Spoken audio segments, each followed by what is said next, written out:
Thoughts are racing, spinning fast. Ideas flow, but never last. Waves of wonder, thoughts untamed. Nothing ever stays the same. Rambling on, no straight lines. Welcome to my busy mind. Questions, answers, here they go. Digging deeper, let's start the show. Welcome to Ramblings of a Busy Mind, episode 18. We're getting there. We're almost having 20. It's so cool. And I have Jennifer Wilkins with me today, who is a virtual assistant and who has a program for ADHD clients to help them cope with their daily life or business life. How would you say that? I kind of help them. It can be either or. It's really to help them to get out everything that is blocking them from moving forward and helping them kind of create a path forward with all the things that they've got going on. Mm-hmm. I know from my business, my busy brain, it's not for no reason called Ramblings of a Busy Mind. The burnout brain tends to go in all directions, and I think the ADHD is the same way, that you cannot focus on what you need to focus on, and you go left and right and whatever. So would your material then also be applicable for people with like me, who are like so overwhelmed with everything that they don't know where they are? Yeah, I think so. I think that it came to me when I heard a lot of people saying, I just don't know where to start. I just don't know where to start. And I would say, well, just write down all the things that you have to do. And I know for someone like me, it's really difficult because my brain moves faster than my pen. So to write down everything that I need to do is in and of itself a difficult task. So I use audio um, to record talking what I need to do to help me and then get it on paper through that. But that's kind of what I do for people is I sit and I'm the sounding board and I write it all down while they're talking so that they don't have to worry about getting it down. And then I try and help them by creating a to-do list or walking them through like how to get um, to the starting step and what steps to move to from there. Yeah, I So know. it's really for anybody that feels lost or feels overwhelmed. I know that I'm better when I do lists. So if I keep challenges, I have like 5 books and 5 different lists and 5 different books, but at least it's written down. And whatever I write down, I don't tend to forget. If I put it in my calendar, I usually ignore it. I'm really good at that, I honestly. Um, to the point that I have meetings, not meetings, but I have a schedule of events that I attend. And Yeah. I'm like the last weeks were kind of chaotic and I didn't put any on my list and I'm like I'm pretty sure I'm missing some that I signed up for, or like it happened today, I sent a friend a message. I said I'm pretty sure I signed up for your event in September, but I don't think I got a response. And she says, "Did you really sign up? Because I don't see you. Did you fill out the form?" I'm like, "I remember filling out the form. I didn't send the form." Yes. Right? It's like So something else relate. comes in between and you get pulled out and then you don't get back to it. And that's the life right now. It's so crazy and that's also part of the overwhelm. And yeah, you have the My kids who, email drafts. yeah. That's my drafts in my email. I'll open up an email to start a reply or to start a conversation with someone I'm talking to. So I remember, and then I all of a sudden have 80 drafts in my folder, and I'm like, what are all these here for? I looked at my email today and I'm like, holy crap, there's email drafts from 2022. Did I send them or not? Did I? Usually I did. Yes. And the thing is, too, we work 2 people from the same Google account. So whatever one person does shows up as a draft in the other one's person and doesn't get deleted, which is even worse. So have your own Google account, work with your own Google email, and don't have somebody else's. Or if you look at it, don't be in the same account at the same time because that's creating havoc. But it's so interesting to see all of that, right? And I know Yeah. you have the kids home right now, so that's another distraction probably. Yes, Like I quite. had my family at home at the moment. Yeah. Yeah, my kids being home, I wouldn't call it a distraction, but it's definitely, it makes me, I don't say it's a distraction because I feel like as a mom that sounds horrible, but whatever. Um, so it's more like I have to rearrange my day, and it's hard enough scheduling my day. Like I'm more of the, if it's on my calendar, it will happen. If it's not on my calendar, it will not happen type of person. And so when I get my day started and it takes me a whole school year to figure out like what works, and then summertime comes and then I got to rearrange the schedule again.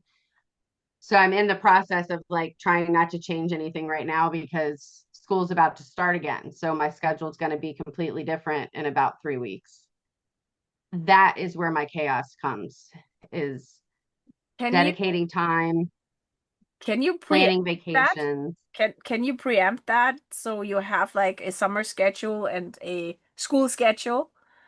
Can to some extent, but it's really because my client work is not like 8 to 9 I do this and 9 to 10 I do this. It's some clients I have that I do work in the afternoon, I do work in the morning. So it's like I tried it at the beginning of the summer. So it's definitely something that could be done.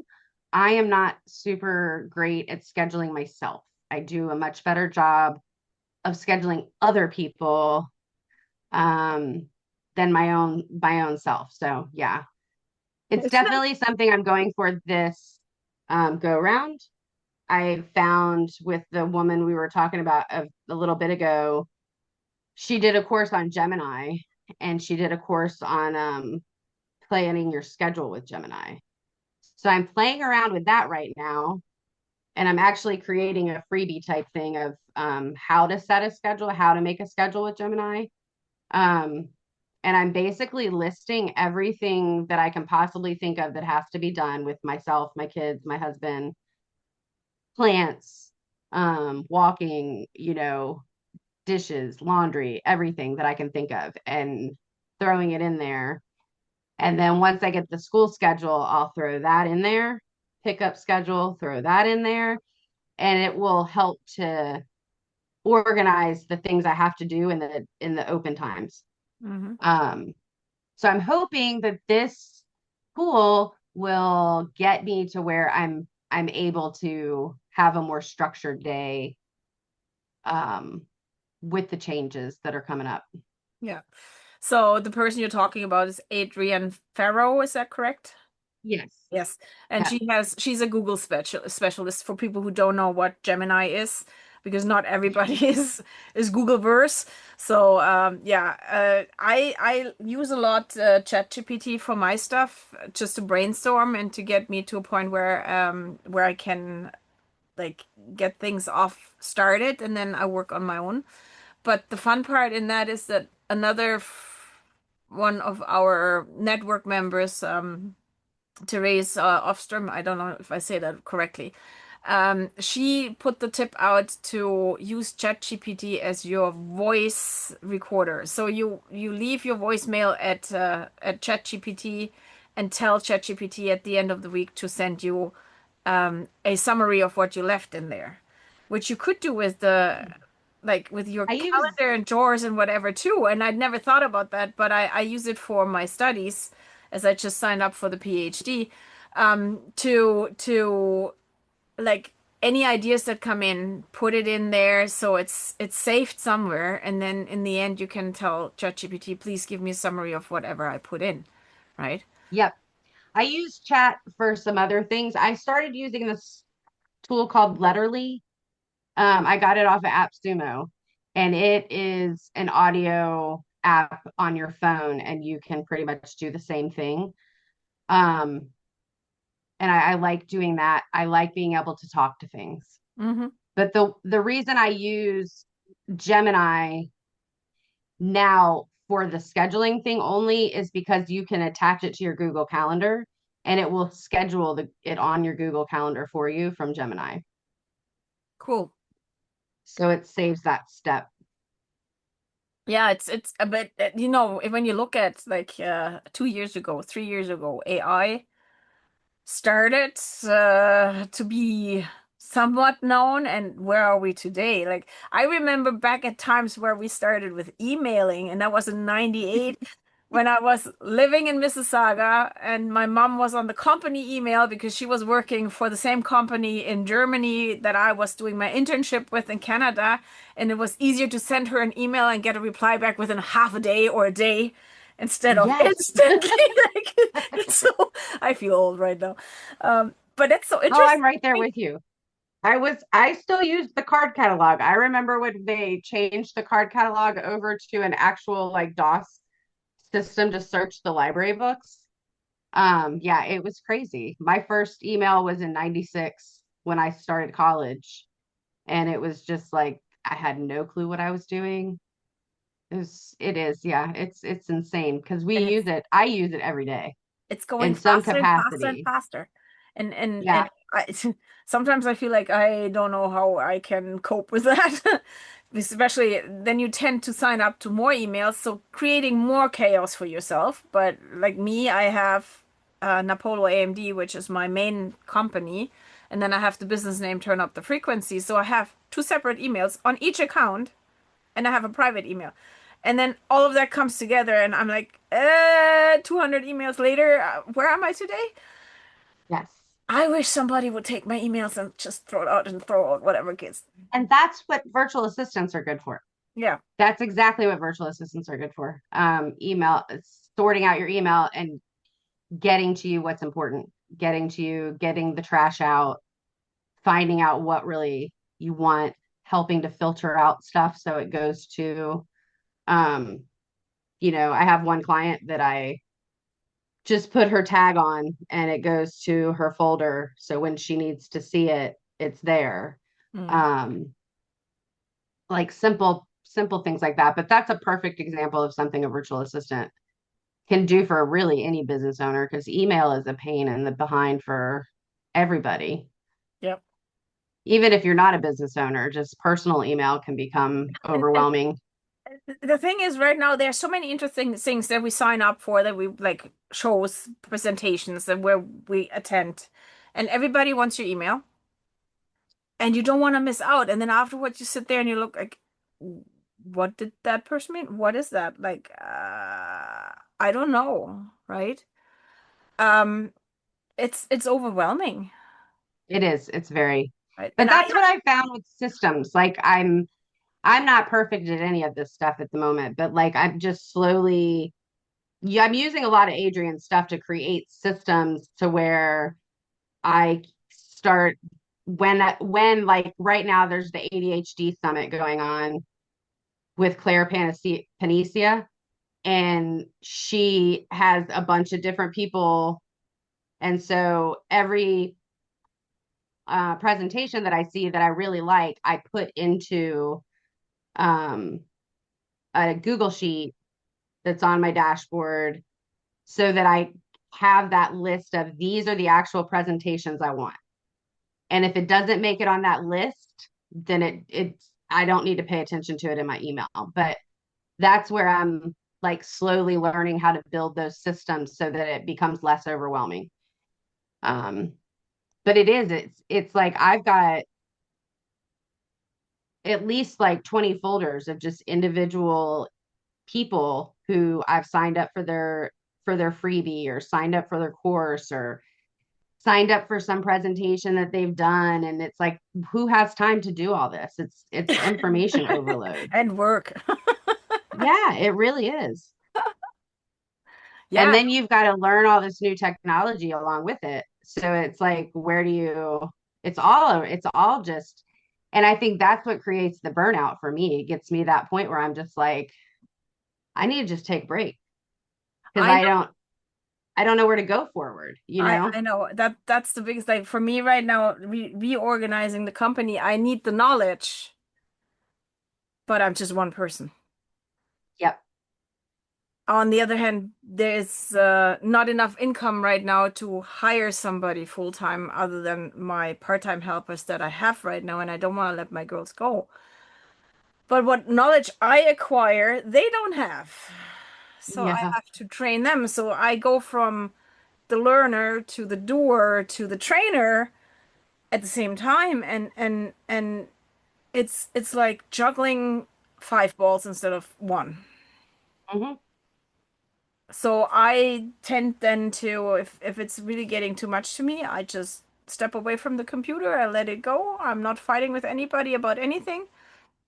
And I just take it slow because I cannot. If I go back into that frenzy, and I did that actually in the beginning of the year with social media, I shut down completely. I don't know what I've done. I don't remember. I don't recall. Usually I can tell you, I answered these emails, we did this and that for clients, and then I'll go and like, yeah, I don't remember. So I have to ask my other person here, did we do that? And she goes like, I don't remember.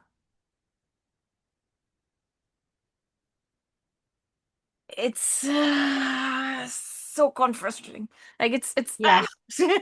it's so yucky. That's the systems. The systems, like they are so important to figuring out how to manage people in general. I can't imagine. I don't know that I ever want to manage people like that. Um, It's a lot of patience.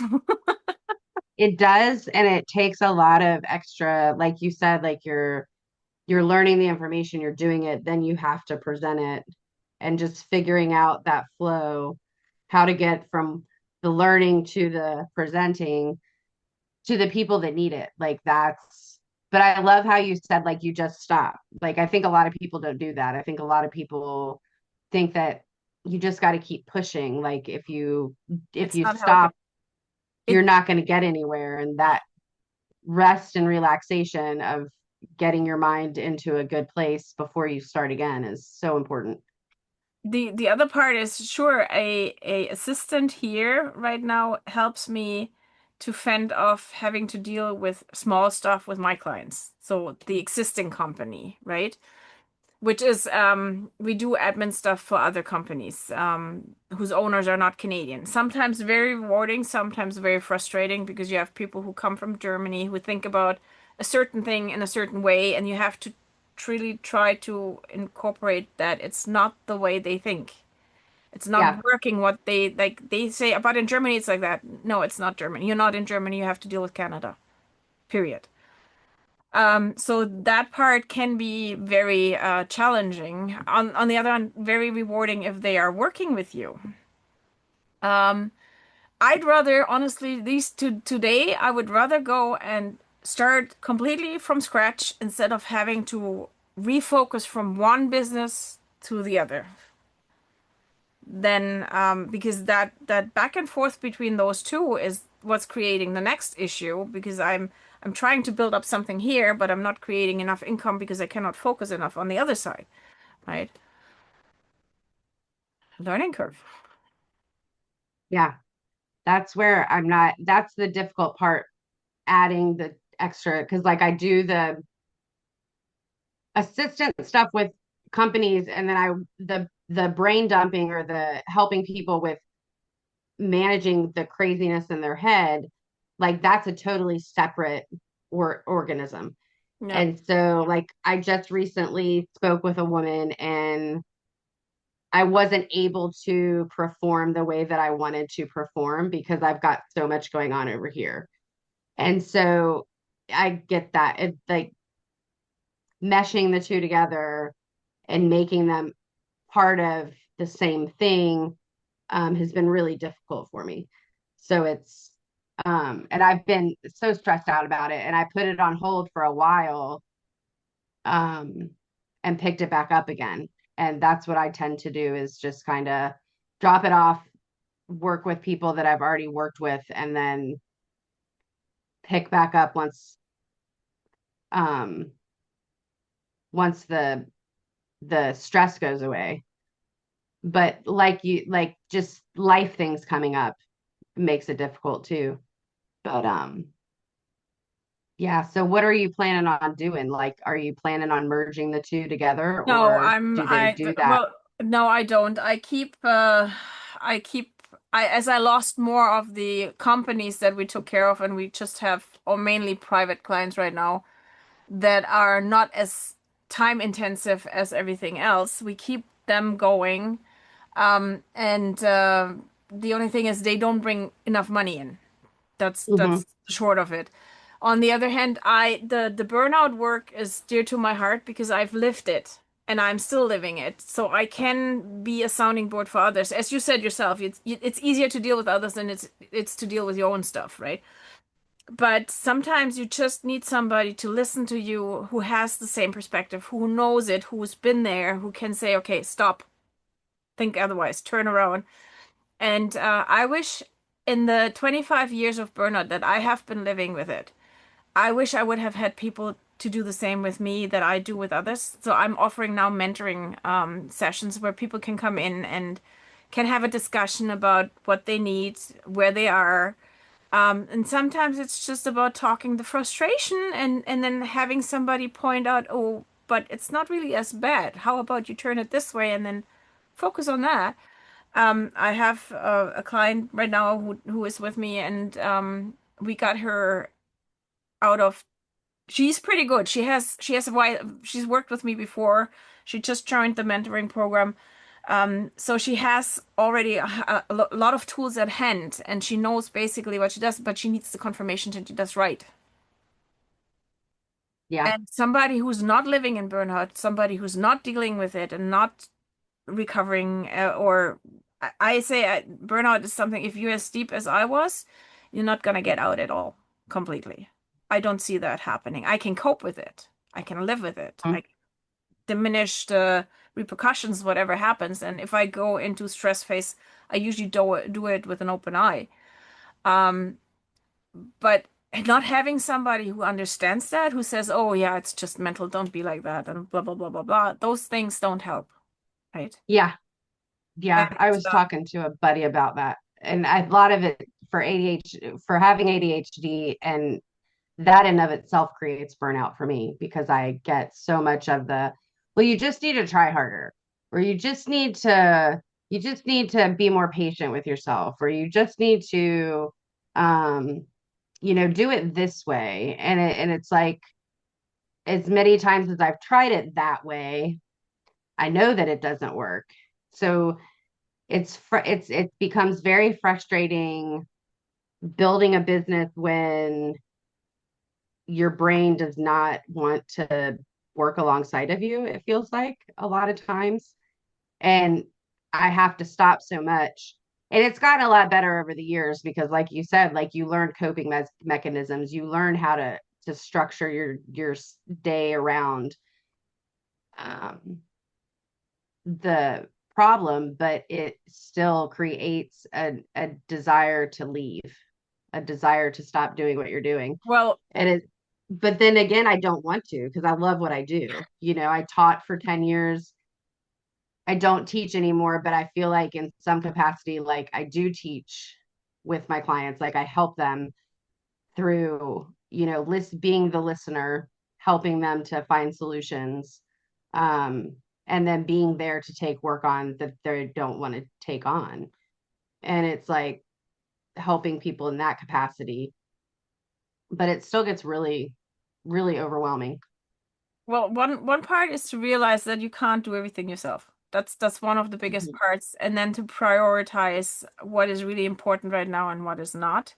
Um, I know that I have put money down where it shouldn't go because I was not able to deal with. Yes. But on the other hand, if it's my mental sanity, I'd rather pay that money. Yeah, I know I'm thinking of a time I spent money on a coach that was a completely bad investment, and those sorts of things that cause um just making a bad choice. But one of the things my coach says, or mentor, I would say, is she says, if it makes you angry, rethink it. You don't do it. Like if it's something that makes you angry, if it's something that really trips your trigger, then don't don't do it. And that's some advice that I've used. Um, and like if I'm networking and I find a client and I don't want to do the work that they're doing and it's just going to make my day cruddy, you know, it's not worth taking it on. And knowing my limits is something that helps with that burnout, and knowing what I'm willing to put up with and what I'm not willing to put up with. Yeah. Boundaries are the most important part that we have to be aware of. And that's where I try to have them, my clients, tie into their physical being, because your physical being knows better than your brain. Your brain goes with the standard box that you're in, and you bounce back and forth and bounce and forth. Well, if you go with your gut feeling or your heart feeling, then it tells you very clearly this is something for you or not, right? If it turns your stomach, step away. If it makes you smile, then do it. Right, right. Yep. Innate knowing is there, intuition is there for no reason, and it's easy when you look at it. There, I've been saying that quite often, but there is a movie that's called Inside. That's a Icelandic movie about intuition, and one of the researchers said, and that stuck so hard, like that was like a an eye opener for me. He said, "You'll use your conscious brain, your rational brain, about three, no, 7 to 5%. The subconscious brain is the rest." And your subconscious brain is able to tie into all those little vibrations, energy, information that's around you. So it takes all of that in and it gives you back as intuition. So what is more correct, the 95% or the 5%? And how difficult is it to get into your intuition? Like that's something and is like completely it's it's not easy to listen to yourself when there's so many other voices going on, and being able to step into your intuition and say, yeah, I truly believe this and I can do this, um, with The all these different voices of people saying, biggest, oh no, you have to do it this way, or you have to do it this, or this is the right way, or yeah, the biggest you can't run a challenge, business if, and the biggest challenge is that we don't trust ourselves. oh yeah, absolutely, for a number of reasons. But I think I learned not to trust myself growing up. But You were that's a taught, and you did yeah, learn, like you were taught not to trust your intuition. You were taught to go with the logic way that everybody wants to go, but not everybody is the same, right? yeah. My OCD, when it sometimes was so bad that I drove out, like I went, I checked the stove if I turned it out. I went out the door, the house door, like front door, got back in, checked if the stove was off. The third time I was in my car, I got back in.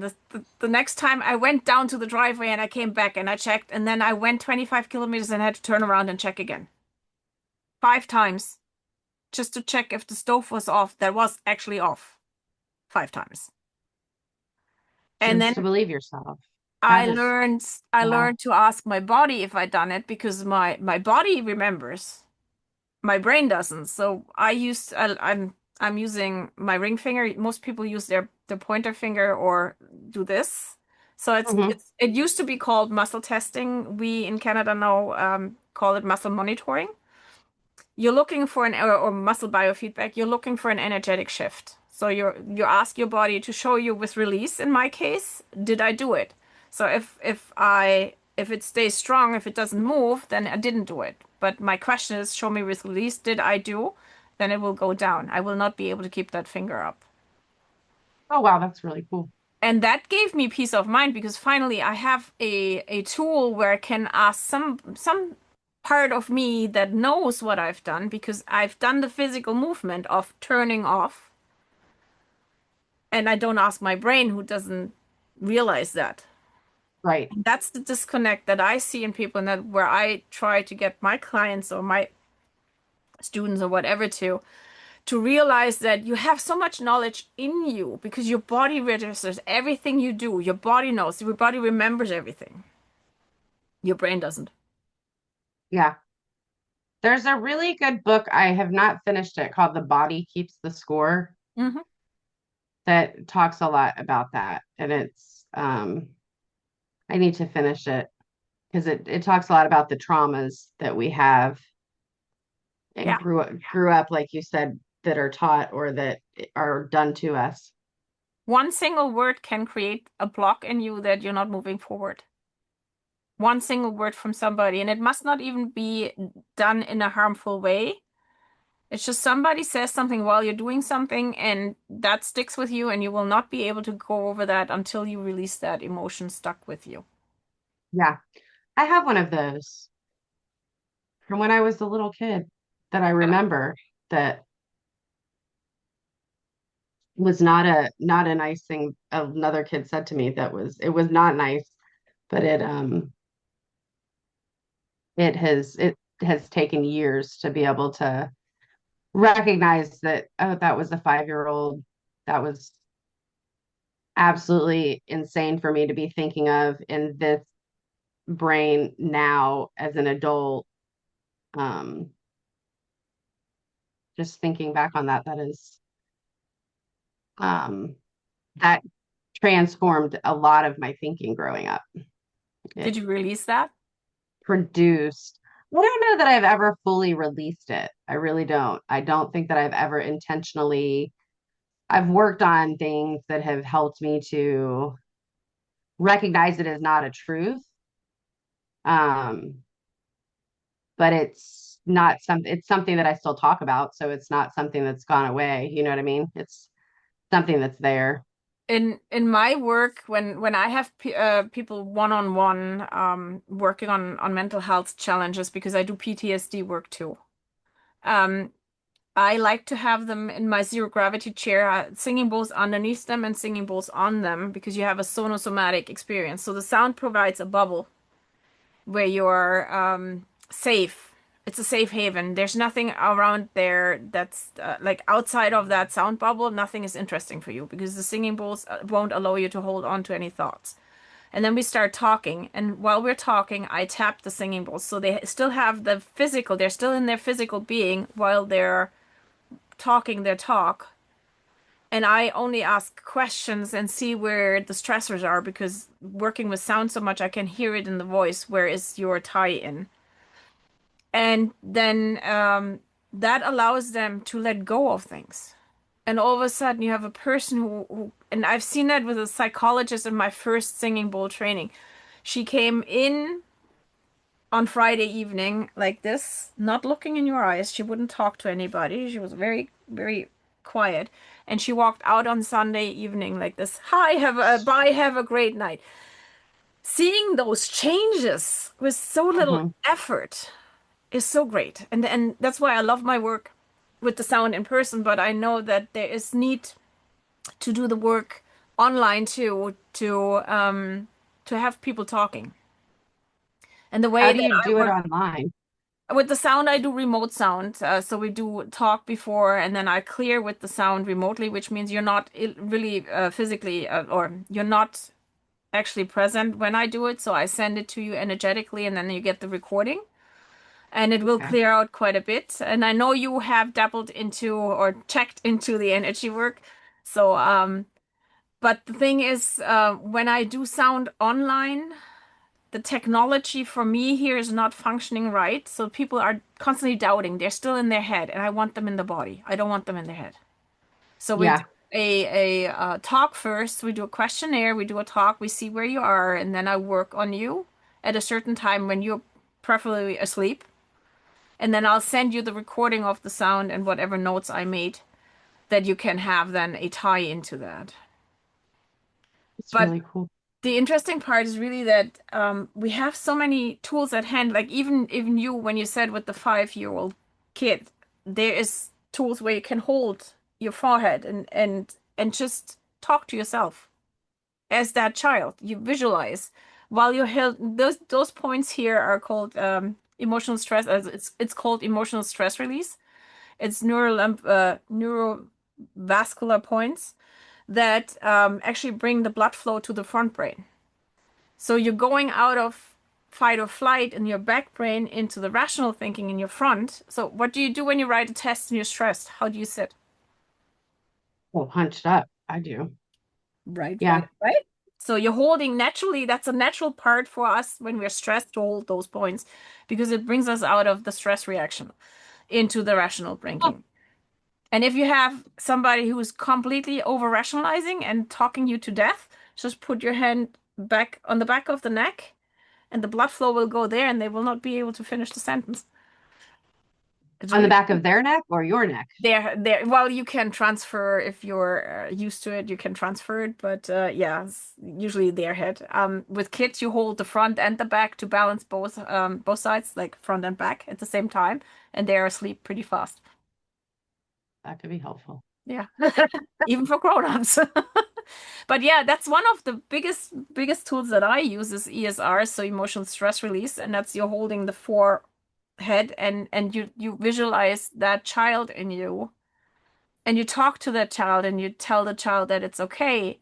And then when you check into, we have usually a point system or we use a body pendulum or pendulum, like anything to give you numbers and to make it measurable. And you will see that those numbers change. And for me, things doing those things with others, for myself, there were parts of me that would react always the same way, but that was taken out of the equation because that energetic block was completely removed. So whatever came in, stimulus, it didn't stop there, right? And that's you store energy, you store emotions and memories in every cell in your body, not just in your brain. So then when you have pain, for instance, if it's chronic pain or recurring pain patterns, it can be that the emotion from the first occasion has not been resolved. It's stuck in your body, and your body, every time you go in a similar situation, your body will react the same way. It will tense up, you get the pain. If you work on that and take the emotion out, your body can go into a different pattern and will not react the same way, so your tension is not there. So do you work with people like that have cancers and other types of I've worked diseases? I have with sound in person, I've worked with breast cancer clients. Um, in the energy healing therapeutic touch, we work with cancer patients quite a bit, all kinds of pain patients, whatever. Sound in person again, really neat. At the fairs that I attend in markets, I usually have a massage chair and they sit in and they relax so much that their back pain usually is gone, at least for a bit, right? Yeah. I had one lady lately who had brain cancer, and with the radiation, her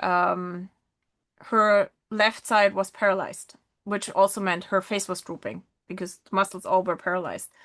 And I saw her in February this year, and we did a 10-minute session just with a singing bowl on her lap and on her hands. And she was visualizing that she would be able to move her left side. And after those 10 minutes, her face straightened out. Oh, So, wow. and then I see her in May, in June, May, I believe. At another fair, she came and she looked so radiant. She looked like 10 years younger. And I said, "What happened?" And she says, since you guys working on me, she saw another colleague of mine too with craniosacral. She said, "Since working with you guys, I can move my left side. I can move my left foot. I can move my left arm." That's Not amazing. everybody has that. Not everybody can achieve that. That's individuals, right? It's everybody is different. But the thing is, there's so many things in this world that can help that people don't know about, that people don't see, that people put down because they think it's not working. It might not be working for you, but it might work for somebody else. Right. How much of it do you think is belief, Uh, believing that it's possible, like your it mind? helps. It helps because the thing is that healing is completely innate. Nobody can heal you but yourself. Everybody who works with you can only create the circumstances for your healing to occur. So if you doubt your healing, why would it come? So Makes if you sense. believe that you are healing, if you believe the more active you are involved in your healing, the more it will come. And the healing doesn't mean that you are cured. It means you come to a balanced state and harmonious state where you are happy with your life, where you have quality of life. might Right. still be in pain. It might still be that you're restricted in your movement, but you have a happy life. And that will change quite a bit because the tension in your body will go. And that's what I see with my clients, be that people who come for sound or people who come for the burnout and stress. It's all related to tension. It's all your body cramping up and holding you tight in a safe space that's not allowing you to move forward. It's not allowing you to be free in your movement and pain free. Yeah, I can see that. I use a meditation I use it for headaches, but what is it called? I can't remember the name, but his name's Dr. Eric Lopez, and I forget the name of what he calls it. It's pendulation something, but you're focusing on something else that doesn't feel pain to relieve the pain that you do have. Mm-hmm. So it's like putting your attention on something else. And it's been super helpful for me. Like anytime I have a headache, I'll either like I've started walking and I've got shin splints and it's painful to walk at high speeds. So I've slowed down a little bit, but it's still a little painful. So like as I'm walking, I'll put my focus on my left foot and deeply think about, just my left leg and it will relieve. I don't know if it necessarily relieves it, but it takes away the It feeling of the pain releases for it, me. it releases the tension in your right leg because you're not focused on the pain.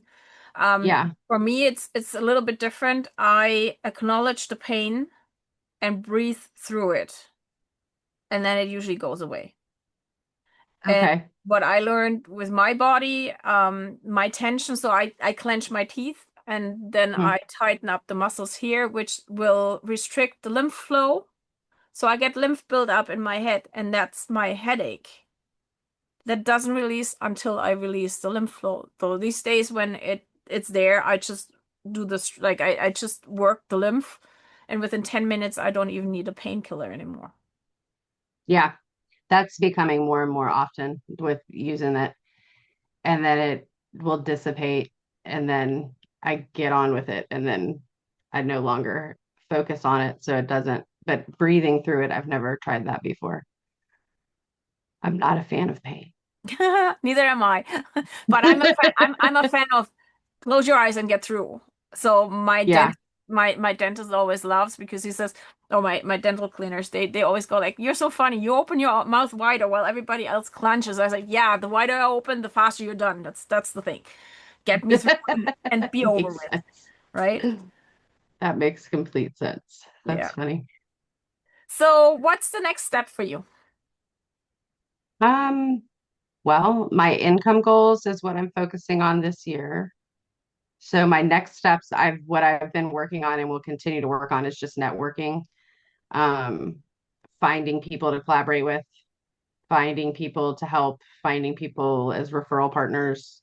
Um, I joined a networking group and I'm slowly getting into that, but that's really it. Just meeting people, sharing what I do, um, and finding more clients to serve is really, and then once that hits, I really do want to dive deeper into my distracted mind, which is kind of the baby that's over here, that will kind of help me to serve clients with ADHD more intently.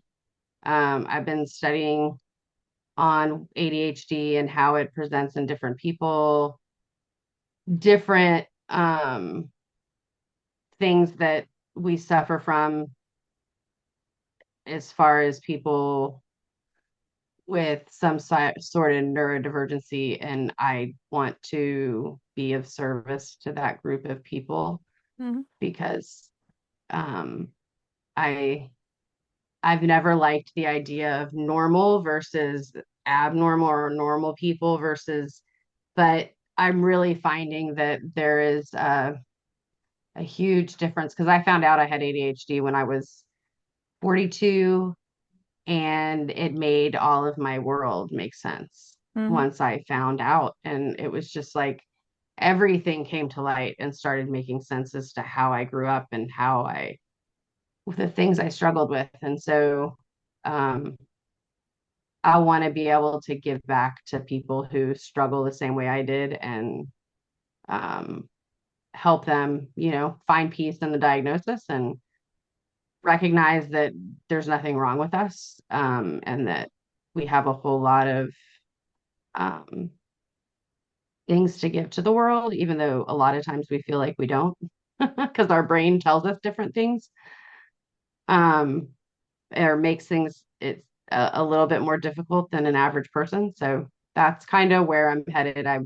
I need to be able to, um, same as you with the income, is sustain and help be a sustaining factor in my family before I move on to something more passion driven. The thing is, we are all individuals and each of us has their own way to do things. And I think there's nobody can be blamed for the way they are or what they do. Bad decisions, maybe, but if you're not knowledgeable about other decisions or if you have no support system that keeps you, like I said, I love my friends for being my friends, and if they kick my butt, I love that too because it will keep me in check. It will keep me, or at least make me aware of that I'm going astray somewhere where it's not serving me or serving somebody else. And then I have to Mhm. make a decision. Is it more important to serve me? Is it more important to serve others, or is there a compromise that serves us both, but that will still allow me to be me, right? Um, Oh yeah, absolutely. so You've got to be able to serve yourself before you can serve anybody. I think that's kind absolutely, of, yeah, yeah. yeah, you've got to be able to take care of yourself and be able to manage yourself before you can.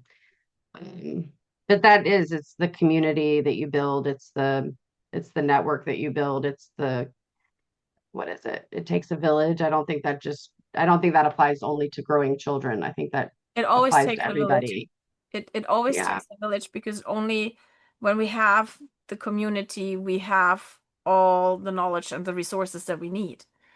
If we are just by ourselves, it doesn't help. It doesn't work because you are stuck in your brain in the worst case, and you're stuck in your situation in the best case if you're by yourself. But the thing is still, the more input you have, the more knowledge you have to make a better choice. And that's where Right. we created, a colleague of mine and me created a course that's called Raising Bioenergetic Awareness. And part of that is to be aware with all five senses and to be aware of your emotions.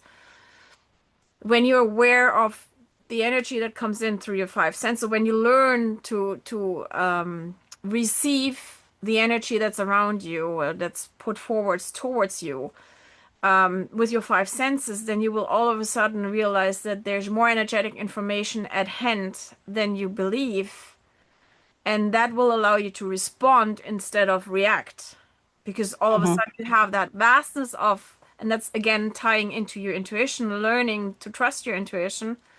And then all of a sudden you go, the fun part is if you look at the situation and you have we have so many sayings in our world that lead to the five senses. The sour taste in your mouth, it leaves a sour taste in my mouth.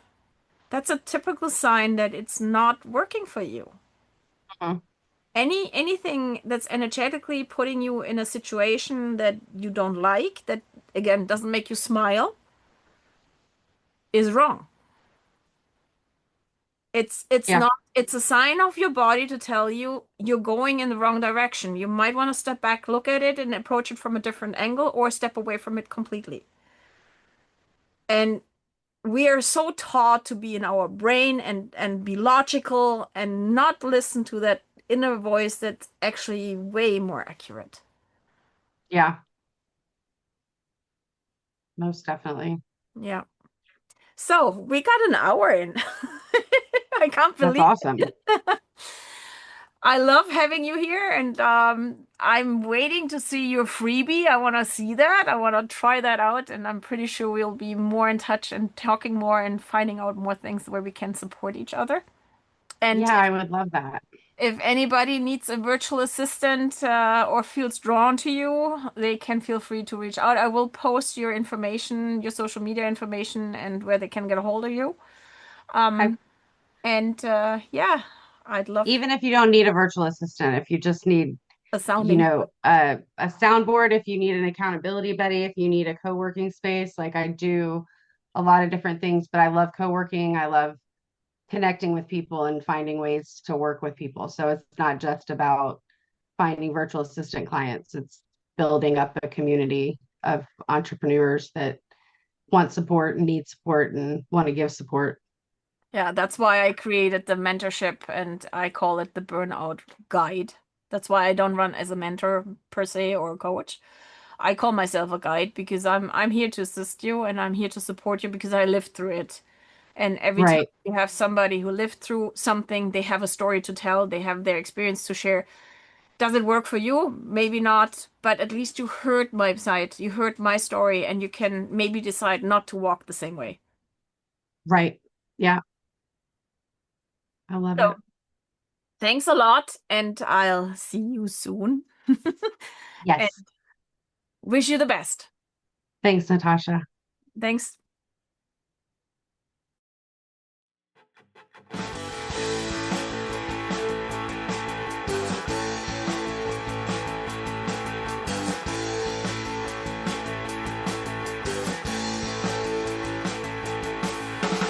Thoughts are racing, spinning fast. Ideas flow, but never last. Waves of wonder, thoughts untamed. Nothing ever stays the same. Rambling on, no straight lines. Welcome to my busy mind. Ideas fade, all the shine. Oh, welcome to my busy mind. Questions, answers, here they go. Digging deep, let's start the show. Questions, answers, here they go.